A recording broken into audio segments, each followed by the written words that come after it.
د سلام په وړاندې کولو سره مو پام راګرځوم د نن ورځې تازه مهمو او لنډو خبرونو ته. لومړی خبر: حنیف اتمر د افغانستان د بهرنیو چارو وزارت سرپرست وزیر حنیف اتمر سه شنبه ناوخته په یوه ټویټ کې په خورا تونده لهجه له ایران سره په ګډه پوله د یو شمېر افغان کډوالو وژنه غندلې او دا یو داسې جنایت بللی چې د ده په خبره د بهلو نه دی.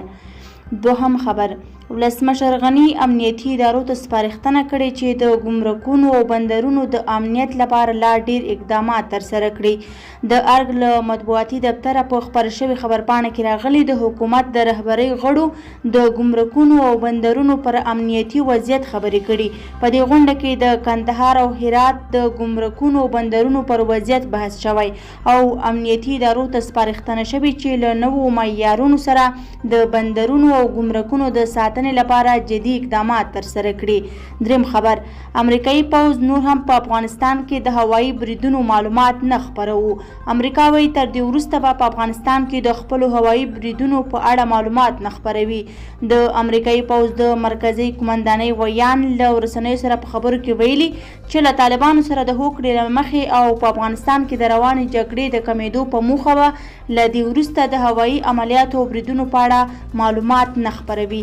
څلورم خبر: د پښتون ژغورنې غورځنګ د یو فعال عارف وزیر د وژنې په غبرګون کې د دې غورځنګ پلویانو لاریونونه کړي او ځینې اعتراض کوونکي د پاکستان حکومت نیولي.